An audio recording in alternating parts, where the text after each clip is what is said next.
matin, je rends gloire et honneur au Seigneur pour le privilège qu'il nous donne de partager autour de ce thème. Pourquoi restes-tu indifférent aux circonstances de la vie? Amen. Le but de notre message ce matin, c'est que face à notre environnement hostile, qui ne nous permet pas d'entrer en possession de notre héritage, nous sommes interpellés à savoir que c'est la volonté de Dieu pour nous voir entrer en possession de notre héritage.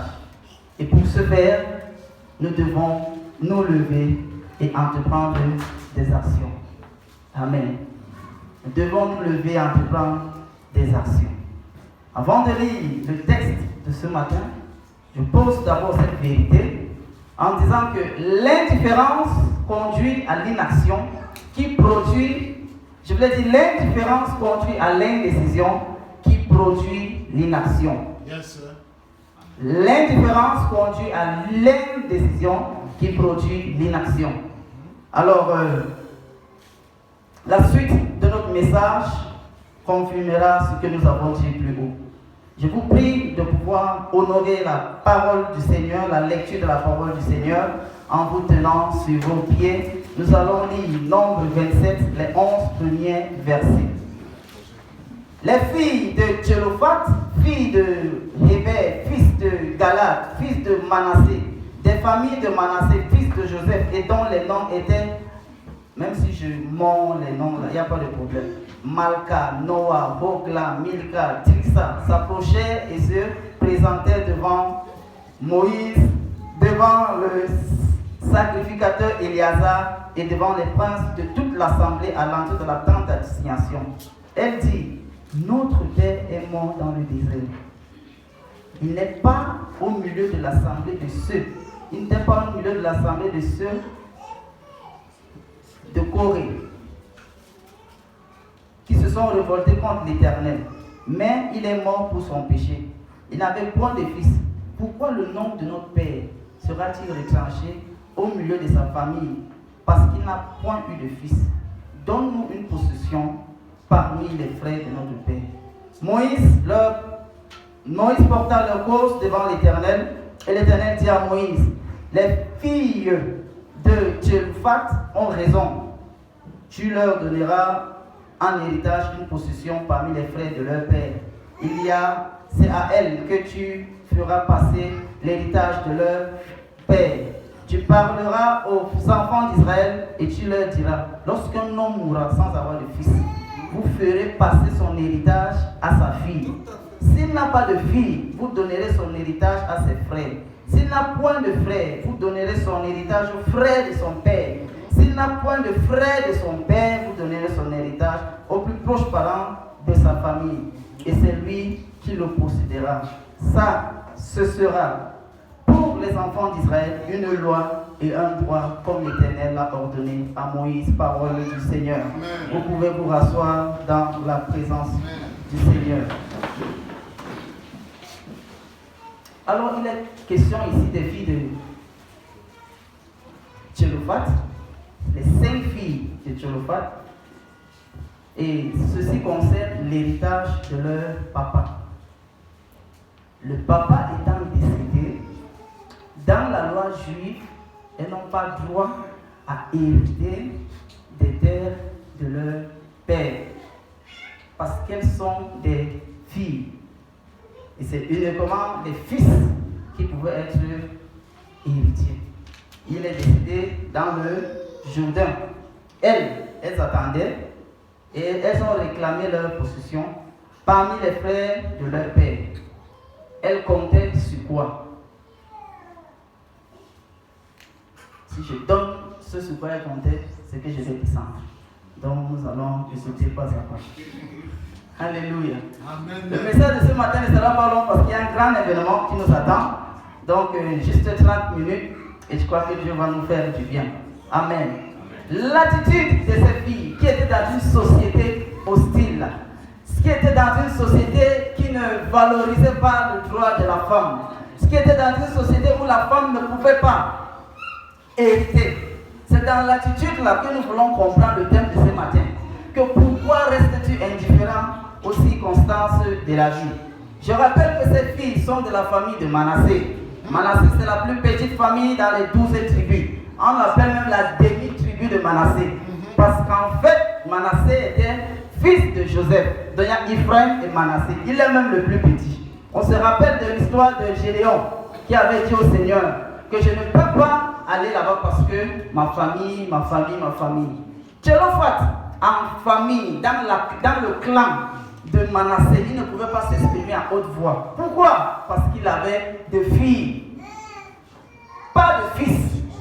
Du coup, dans le mindset de ces 5 filles, il n'y avait pas de droit pour pouvoir parler à haute voix. Mais elles se sont approchées du grand Moïse et d'Éliazar.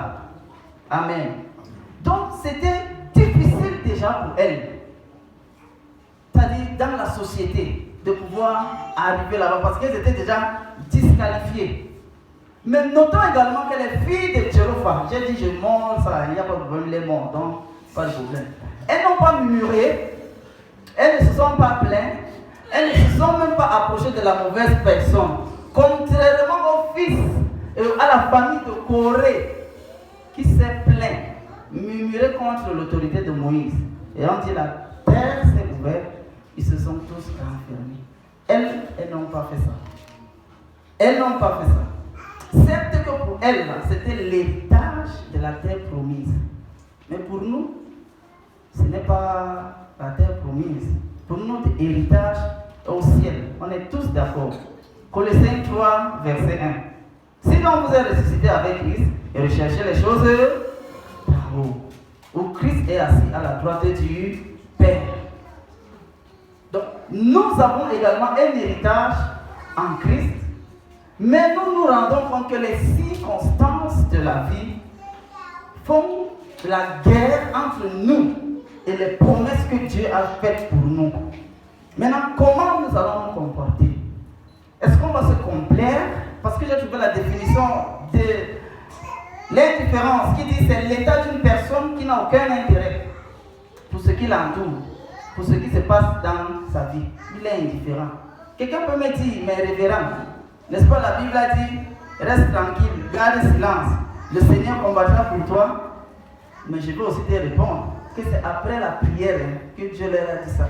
Dans Exode 14, 14, quand on les poursuivait, les Égyptiens les poursuivaient. Donc ils ont crié à l'Éternel. C'est ce que le verset 13 dit. Les Israélites criaient à l'Éternel et Dieu dit à Moïse, dis à mon peuple de se calmer. Amen. Donc ce qui se passe dans ta vie, ce n'est pas quand tu vas rester tranquille que ça va changer. Alléluia. Alors, avec Dieu, tu obtiendras ce que les hommes estiment ne pas te revenir de droit en sortant de ton indifférence, car il n'y a pas de limite dans le langage de la foi.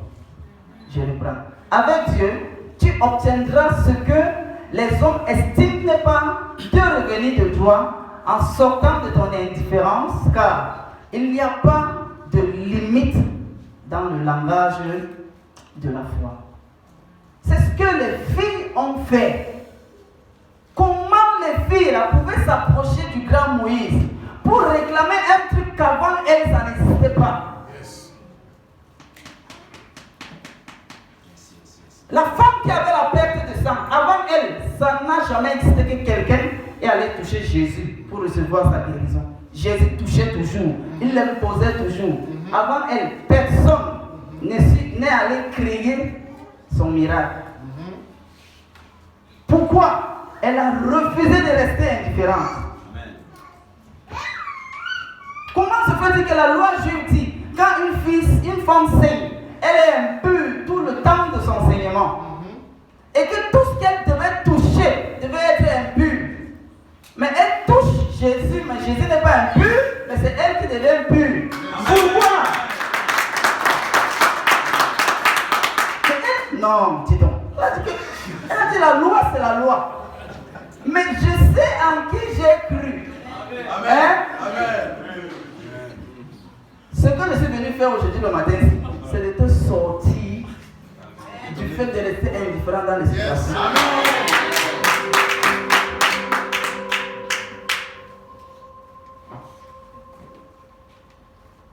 Pourquoi restes-tu indifférent aux circonstances de la vie?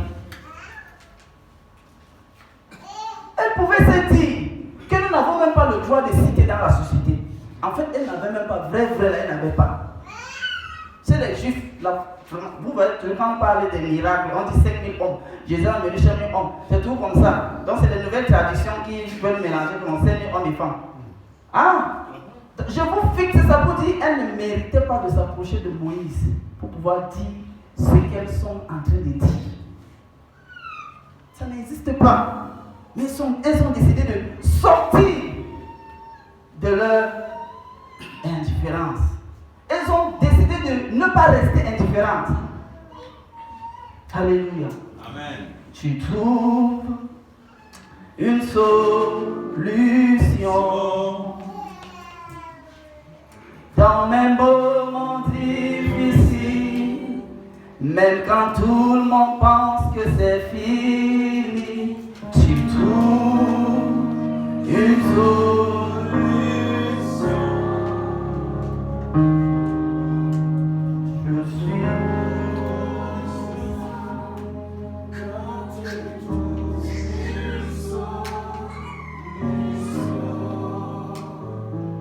regardons comment les 5 filles de Thérophas ont eu le toupet, ont eu la détermination, ont eu le courage de s'approcher de Moïse.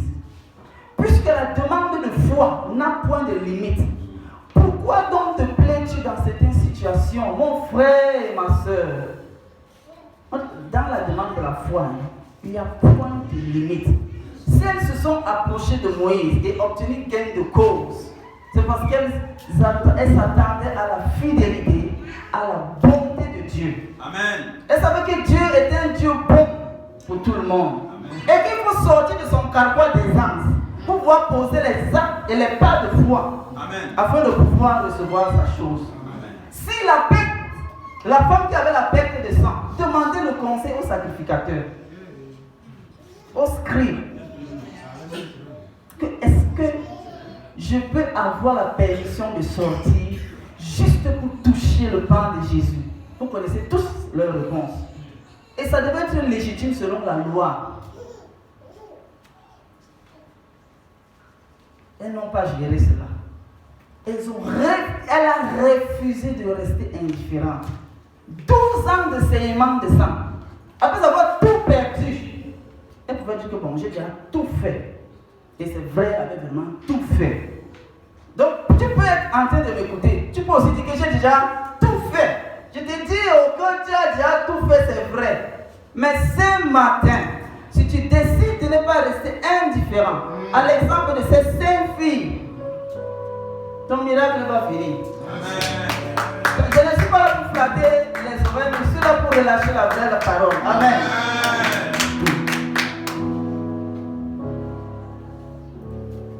Ne sois pas comme Jonas. Jonas a été indifférent. Indifférent des Ninivites. Indifférent du péché des Ninivites. Voilà pourquoi on l'a envoyé, il a dit qu'il ne parle pas. Il a voulu fuir, on connaît toute l'histoire. Il est resté indifférent.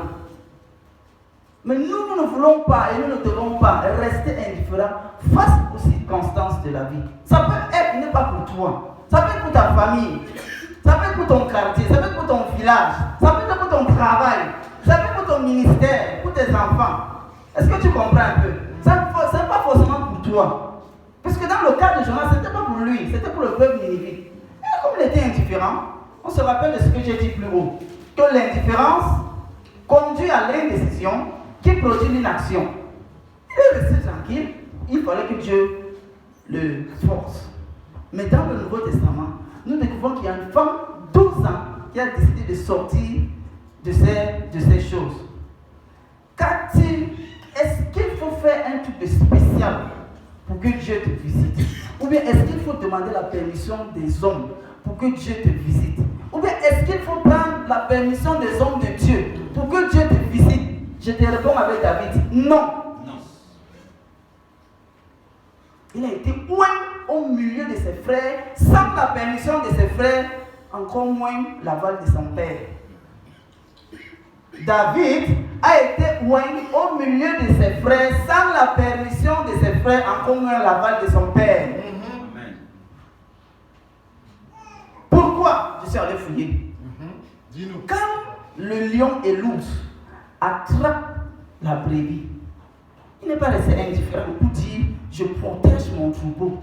En principe, il devait même protéger son troupeau. Vous voyez, il dit que je ne reste pas indifférent. Je m'en vais attraper ça dans la gueule du lion. Dieu a vu son cœur. Il dit que je veux oindre quelqu'un dans la maison d'Isaïe. Pourquoi? David est sorti de son indifférence. Quand il précède le troupeau, le lion attrape sa brebis. Il refuse de protéger le troupeau. Il sort pour aller attraper Massa. Le lion est l'ours. Certainement, il avait également des cicatrices.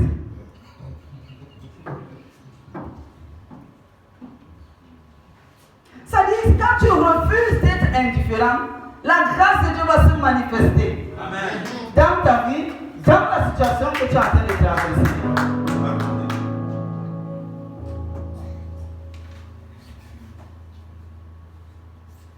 Alléluia. Amen. Qu'est-ce qui caractérise les 5 filles de Tchéropha?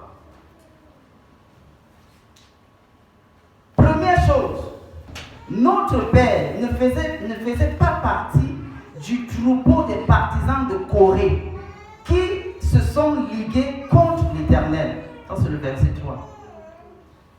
Donc, pour elle, elle s'est en train de dire, notre père n'était pas un rebelle. Notre père n'était pas un hors de la loi. La Bible dit qu'il est mort de son péché. Donc, mourir de son péché, ça veut dire qu'il est mort naturellement. Hein? Alléluia. Donc, elles sont en train de rappeler à Moïse que voilà, notre père, il est mort naturellement. Il n'était pas un rebelle. Ça, c'est le verset 3. Ça veut dire quoi? Ça veut dire qu'il n'y avait pas de malédiction qui devait nous poursuivre. Bonne nouvelle, pas de malédiction en Christ. Amen. Pas de malédiction en Christ. Amen. Pas de malédiction en Christ. Amen. Amen. Amen. Deuxième chose qui a caractérisé ces filles. Partie A du verset 4. Faut-il que le nom de notre Père disparaisse? C'est ce qu'elles sont en train de dire à Moïse. Ça veut dire qu'elles sont fières du nom de leur Père. Nous devions également être fiers du nom que nous portons. Yes. Quel est le nom que tu portes? Ce n'est pas le nom de Beldo. Il est un grand mot. Hein? C'est le nom de Jésus. Amen. Il a ma vie sous contrôle. Prends soin de moi, il veille sur moi. Alléluia. Amen. La suite dit, donne-nous aussi une propriété comme aux frères de notre Père. Elles étaient déterminées par la grâce de Dieu à prendre possession de ce que Dieu leur a donné. Puisque Dieu a donné ça à leur Père, dans leur mindset, c'est que ça nous appartient aussi. Même si la loi dit que ça ne doit pas revenir aux hommes, nous, puisque c'est notre Père, hein? Par conséquent, ce qui est à papa et à moi. Par conséquent, ce qui est à papa et à moi. Vous êtes bénis de toutes sortes de bénédictions dans les lieux célestes. Jésus-Christ est appelé notre grand frère. Nous sommes cohéritiers avec Christ dans les lieux. Par conséquent, ce qui est à lui est à nous. Est-ce que je suis conscient de mon appartenance à Christ? C'est cette appartenance-là qui va faire en sorte que je sorte de mon indifférence. Seigneur, je n'accouche pas. Est-ce que c'est normal de ne pas accoucher? Seigneur, mes enfants sont toujours possédés. Bon, dans notre famille, c'est comme ça. À une certaine période de l'année, les enfants doivent tomber malades. Je suis déjà habitué avec. Ça, c'est que tu es déjà tombé dans l'indifférence, ma soeur. Sors de ça. Amen.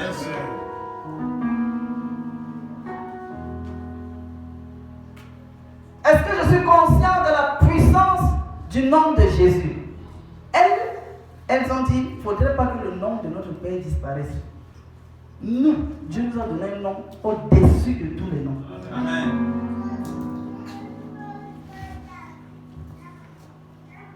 Aussi simple qu'elle puisse être, toute demande de foi plaît à Dieu. Et cela nous garantit des résultats probants pour notre situation. Aussi simple qu'elle puisse être, toute demande de foi plaît à Dieu. Et la demande de foi doit nous garantit des résultats probants pour notre situation. Mais il faut que ça sorte de ta bouche. Si ça ne sort pas, ça ne change pas.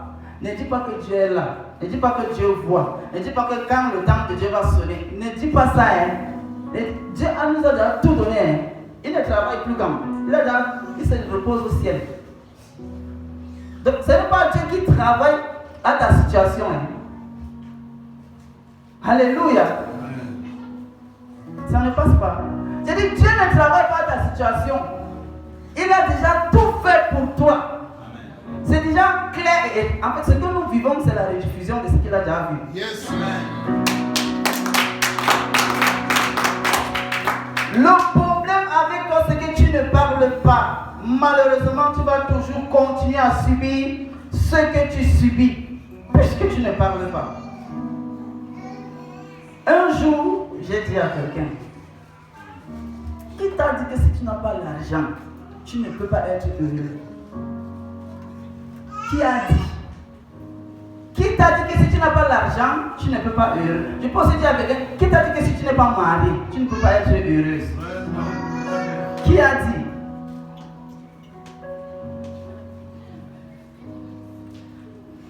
Je n'ai pas dit qu'on ne va pas se marier. Mais comprenez-moi bien, c'est notre soif et notre désir que toute la communauté se marie. Alléluia. Amen.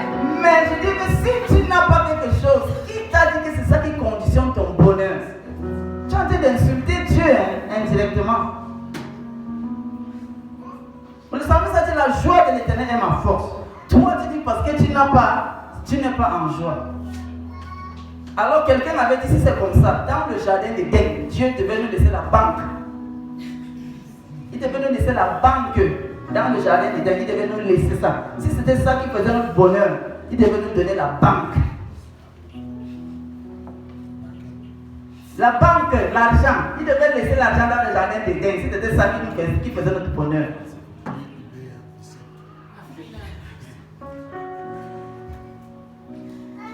Seigneur, mes enfants sont toujours troublés par les démons. Tu peux dire, c'est une histoire de quoi? Seigneur, chaque année, les échecs répétés dans ma vie, c'est une histoire de quoi? Seigneur, chaque année, l'homme vient, on fait le toquet-porte, après il part. C'est une histoire de quoi? Seigneur, chaque fois que je fais telle chose, ça échoue. C'est une histoire de quoi? Ça veut dire, tu sors de ton indifférence. Vous dites, mais ça veut dire quoi, Seigneur?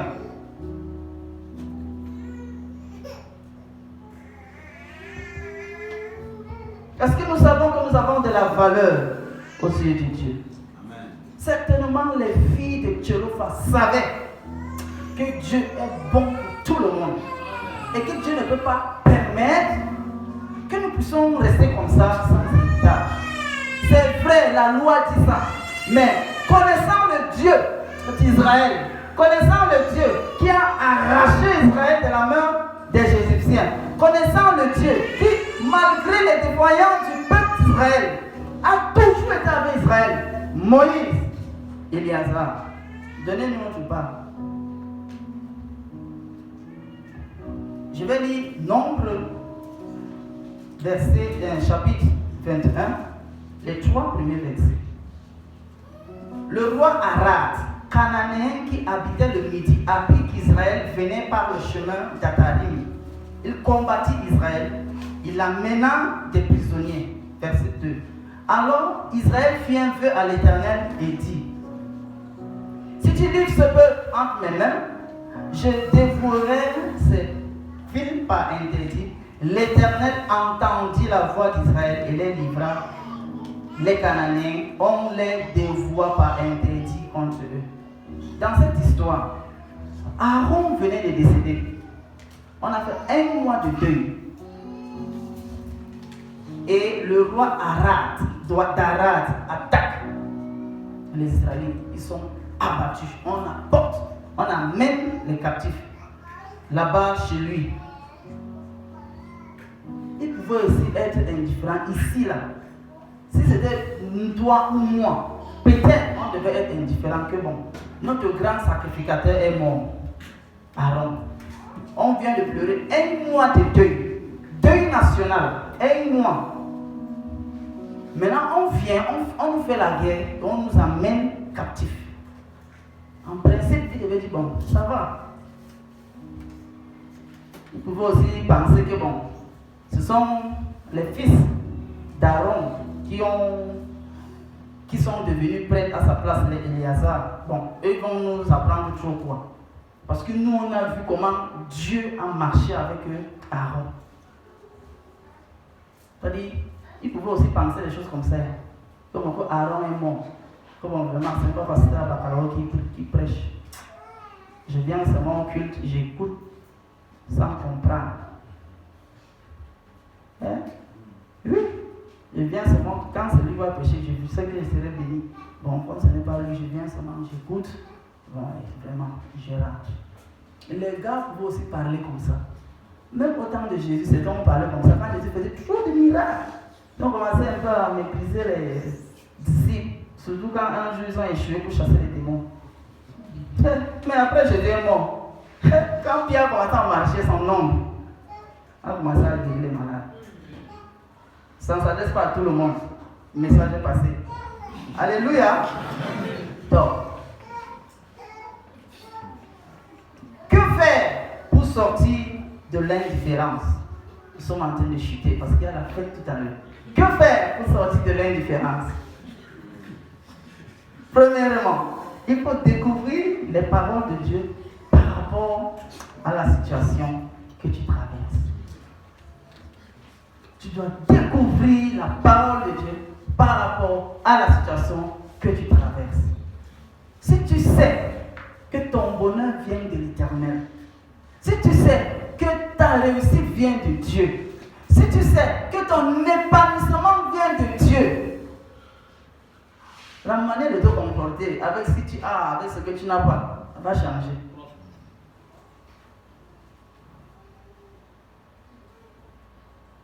Alléluia. Amen. Ça va changer. Si chaque temps, quand tu fais quelque chose, ça ne marche pas, si c'est de la main de Dieu, il n'y a pas de problème. Bon, il fait ça souvent pour nous former, il n'y a pas de problème. Mais si ce n'est pas ça, d'ailleurs, comment même savoir si c'est ça ou si ce n'est pas ça? Si tu ne cherches pas Dieu là, tu fais comment? Tu peux tout croire que c'est lui, hein. Autant, souvent ce n'est pas lui. Alléluia. Que je perds le temps. Deuxième chose, les réclamer dans la prière de foi. Lorsque tu sais déjà ce que Dieu veut pour toi, deuxièmement, tu dois maintenant les réclamer dans la prière de foi. Hein? Ne tombons pas dans l'autre et réclamer qui n'est pas biblique là. Et, bon, peut-être je dis un peu, il y a un réclamer là qui n'est pas de Dieu, bon, qui n'est pas de la Bible, bon, ben, ça marche quand même dans les églises. Hein? Ah, ok, d'accord. C'est-à-dire, on va me dire que quoi? J'appelle la prospérité, on te dit de répéter ça 7 fois avant 6 heures. Hein? Avant un verset de psaume. J'appelle la prospérité. Et ça se fait. J'appelle la prospérité. Frère, tu vas lire. Ça va venir. Ce n'est pas ça. Ce que je parle, c'est que tu es malade, par exemple. Et qu'est-ce que Dieu dit pour toi dans la maladie? Il dit peut-être, prends mes mains dessus, tu es guéri. Seigneur, mon temps est venu pour me marier. C'est déjà clair, tu as donné la prophétie. Il n'y a même pas d'ombre à ça. Mais chaque fois qu'on vient toquer les portes, il ne revient plus. Ça, tu dois te lever contre ça. Vous voyez? C'est dans ça que tu découvres ce que Dieu a dit pour toi. Maintenant, tu les réclames dans la prière de foi. Alors là, dans la prière de foi, s'il vous plaît, mes frères et sœurs, ça ne veut pas dire que ça a déjà existé. Ce que tu dois faire avec ton Dieu, là, ça ne veut pas dire que quelqu'un a déjà fait ça. Regardez la femme qui avait la perte du sang. Avant elle, quelqu'un n'a pas touché le pain de la robe, comme je suis ce matin-là, de Jésus. Avant elle. Donc, c'est ta foi en ce que Dieu t'a dit. Parce qu'ils nous dit des choses différentes. Tic, tic, tic, tic, c'est différent. Donc, ne vois pas pour A. Tu dis que tu vas faire comme pour A. Tu vas échouer. A là, il a reçu sa part de la parole de Dieu pour sa circonstance. Du coup, s'il fait, ça marche. Donc, on n'imite pas ici dedans. Voilà pourquoi il dit, ça ne veut pas dire que tu dois faire ce que quelqu'un a déjà fait. Mais tu dois faire ce que Dieu t'a dit. Puisque le premier point dit, découvre les paroles de Dieu par rapport à ta situation. Et la situation financière n'a jamais fait de défaut à Dieu. Amen. Jamais. Depuis la nuit des temps, j'ai dit jamais. Amen. La situation financière n'a jamais fait de défaut dans l'accomplissement du plan de Dieu dans la vie d'une femme, dans la vie d'un homme. Et même dans la vie d'une nation. Alléluia. Amen. Non, si ça n'entre pas bien, ce n'est pas bien.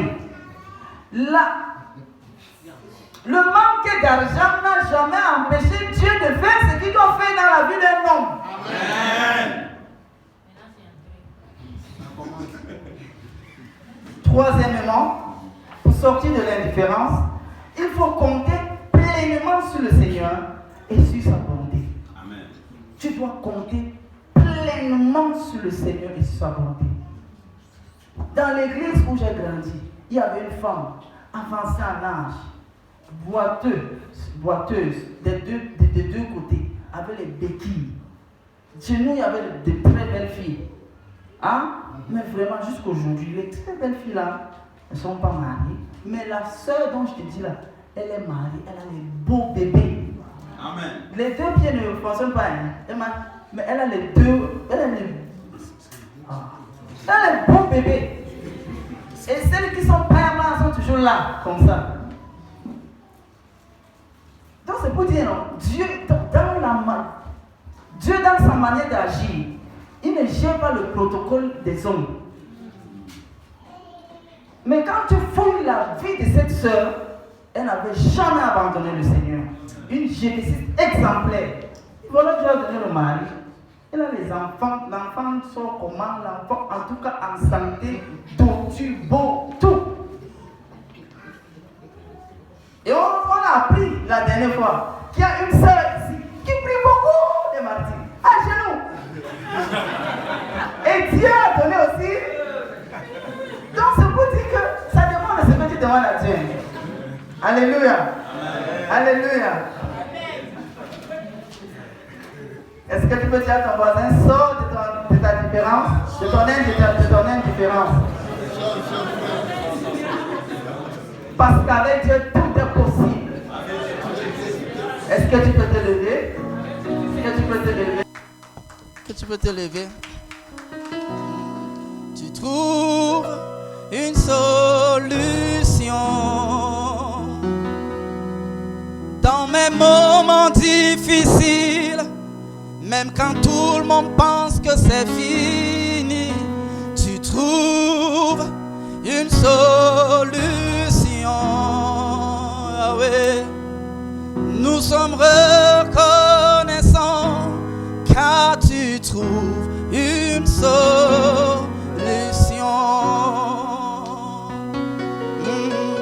Tu trouves une solution dans mes moments difficiles. Dans mes moments difficiles, quand tout le monde pense que c'est fini. Quand tout le monde pense que c'est fini. Tu trouves une solution, Seigneur. Une solution. Nous sommes reconnaissants. Nous sommes reconnaissants. Car tu trouves une solution. Tu trouves une solution. Tu déplaces les montagnes. Tu fais tomber